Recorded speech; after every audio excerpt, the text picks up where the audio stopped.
Hey guys, welcome to Genealogy. In the video, body fluids and circulation chapter RH grouping பார்க்கலாம். RH factor is the one that decides whether the blood is positive or negative. நிறைய பேர் நம்ம miss understand பண்ணிக்கிற ஒரு விஷயம் என்னன்னா, இந்த RH groupingன்றது இன்னொரு விதமான ஒரு blood groupன்னு நினைச்சுக்கிறோம். எப்படி A, B, O இருக்கும், அது ஒரு blood groupன்னு நினைச்சிட்டு இருக்கோம். It's not like that. நம்ம எப்படி A negative, A positive, B negative, B positive, O positive, O negative எல்லாம் சொல்றோம் இல்லையா? So அப்ப அந்த blood group whether it is negative or positive என்றதை decide பண்ற factor தான் இந்த RH. RH antigen similar to one present in rhesus monkeys. Hence it is RH. So இந்த RH antigenக்கு எதுக்கு RH ன்னு பேர் வந்துச்சுன்னா, rhesus என்ற ஒரு வகையான monkeysலயும் இந்த மாதிரியான ஆன்டிஜனை கண்டுபிடிச்சிருக்காங்க. அதுல இருந்து RH, rhesusல இருந்து RH வந்து நம்ம பேரா எடுத்து வச்சிருக்கோம். So 80% of the humans are RH positive. Majority of the human population எப்படி இருக்காங்க?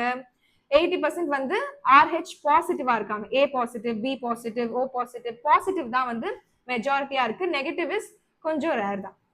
RH negative person, if exposed to RH positive blood, they form specific antibodies against the antigen. So RH group matching before transfusion is important. நம்ம எந்த அளவுக்கு A blood group உள்ளவங்க A blood group தான் blood donate பண்ணுன்றத பாக்குறோமோ அந்த அளவுக்கு இந்த RH ஆன்டிஜனும் match ஆகுதான்றத டிரான்ஸ்ஃபியூஷனுக்கு முன்னாடி பாக்கணும். இப்போ B நெகட்டிவ் உள்ள ஒரு பர்சன் வந்து B பாசிட்டிவ் உள்ள ஒரு பர்சனுக்கு பிளட் டொனேட் பண்ணாங்கன்னா அந்த அவங்களோட பாடியில என்ன ஆகும், ஸ்பெசிபிக் ஆன்டிபாடிஸ் கிரியேட் ஆகி ஆர்பிசிஸ் எல்லாம் டிஸ்ட்ராய் ஆயிடும். ஸோ RH குரூப் மேட்சிங்கும் வந்து டிரான்ஸ்ஃபியூஷனுக்கு முன்னாடி பாக்குறது ரொம்ப ரொம்ப இம்பார்ட்டன்ட்.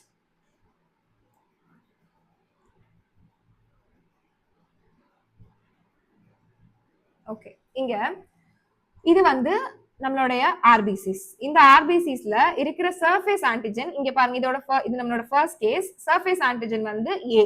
ஓகே, A இருக்கு. ஆனா இங்க வந்து RH antigen is not present, right? RH antigen வந்து இங்க இட் இஸ் நாட் பிரசன்ட். அப்போ இந்த கேஸ்ல நம்ம அந்த பர்சன் எப்படி ஒரு பிளட் குரூப் இருக்கும்னா இட் இஸ் A நெகட்டிவ். அவங்களுக்கு RH ஆன்டிஜன் இஸ் ஆப்சென்ட், அதனால A ஆன்டிஜன் மட்டும் தான் இருக்கு. we call them A negative. இங்க பாருங்க, antigen A is present on the surface, ஆனா RH ஆன்டிஜன் இங்க present ஆயிருக்கு. அப்போ அவங்க நம்ம என்ன சொல்றோம், A positive. அதே மாதிரி ஆன்டிஜன் B இருக்கு, இங்க RH ஆன்டிஜன் is present, அப்போ அவங்கள நம்ம B positive அப்படின்னு சொல்றோம். அதே கேஸ் தான் நமக்கு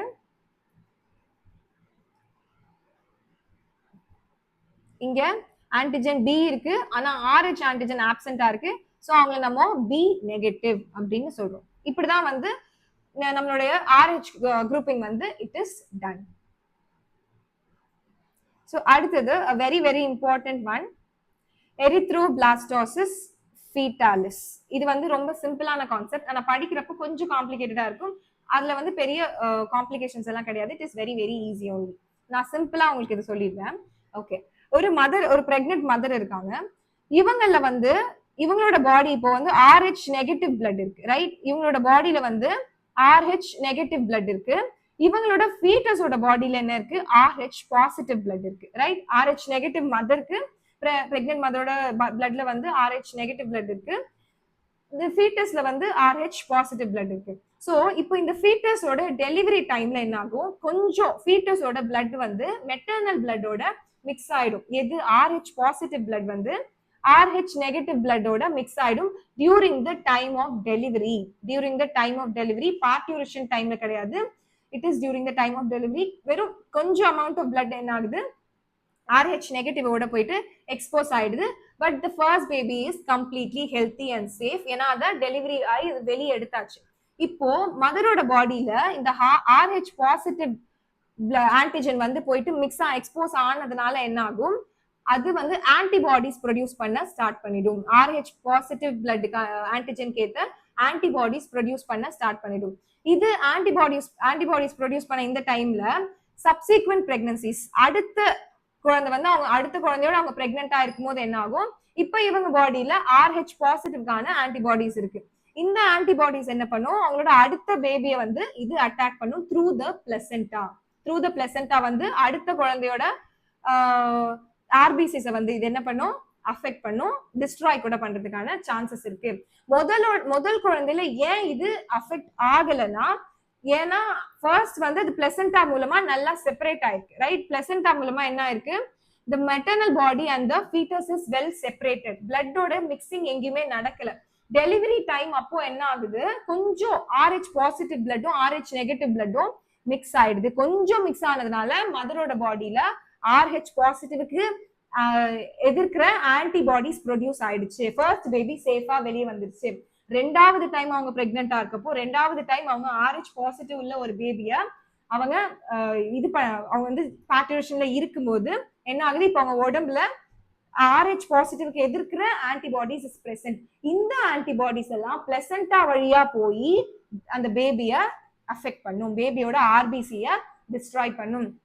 முதல்ல வந்து நிறைய பேர் கேட்கிற டவுட்ஸ் என்னன்னா, இது வந்து முதல்லயே ஏன் பிளசண்டால மதரோட பாடியில இருந்து ஃபர்ஸ்ட் பேபி அஃபெக்ட் பண்ணல? முதல்ல வந்து பிளசண்டா வெல் செப்பரேட் ஆயிருக்கு. முதல்ல மதரோட பாடியில ஆன்டிஜன் ஆன்டிபாடிஸ் இல்ல, RH பாசிட்டிவ் ஆன்டிஜனுக்கு எதிர்க்கிற ஆன்டிபாடிஸ் மதரோட பாடியில இல்ல. ஓகே, அதனாலதான் அது பிளசண்டா மூலமா அஃபெக்ட் பண்ணல.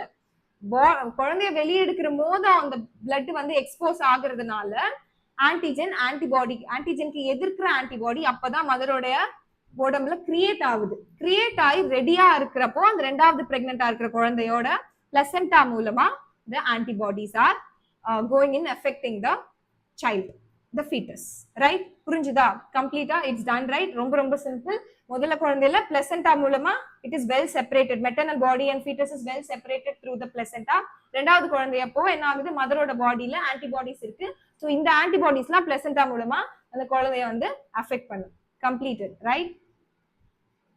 ஸோ இது வந்து சீரியஸான நிறைய இல் எஃபெக்ட்ஸ் வந்து காஸ் பண்ணும் ஃபீட்டஸ்க்கு, right? It destroys the fetal RBCs. ஃபீட்டஸோட ஆர்பிசி எல்லாம் டிஸ்ட்ராய் பண்ணிடும். இதெல்லாம் எங்க நடக்குது?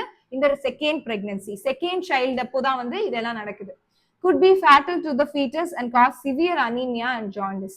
சில டைம் வந்து ஃபீட்டஸ் இறந்து போறதுக்கான வாய்ப்பு கூட இருக்கு because of destruction of the RBCs. cause severe anemia and jaundice. So blood வந்து டிஸ்ட்ரக்ட் ஆயிருந்தால சிவியர் அனிமிக் ஆயிரும் அந்த சைல்டு and jaundice வரதுக்கான சான்சஸும் இருக்கு. Can be avoided by administering anti-RH antibodies to the mother immediately after the delivery of the first baby. இந்த கண்டிஷனை எப்படி avoid பண்ணலாம்னா, முதல்ல குழந்தை டெலிவரி ஆயிட்ட உடனே anti-RH antibodies வந்து மதரோட பாடிக்கு அட்மினிஸ்டர் இன்ஜெக்ட் பண்ணும்போது என்ன ஆகுது, அது வந்து ரெண்டாவதோட குழந்தைய அஃபெக்ட் பண்ணாத அளவுக்கு அந்த ஆன்டிபாடிஸை நம்ம சப்ரஸ் பண்ணிடுவோம், ரைட்? இது ரொம்ப சிம்பிளான கான்செப்ட் தான். Make sure you don't skip this topic. Okay, ஏதாச்சும் டவுட் இருந்துச்சுன்னா கமெண்ட் பண்ணுங்க. மீண்டும் சந்திப்போம். தேங்க்யூ.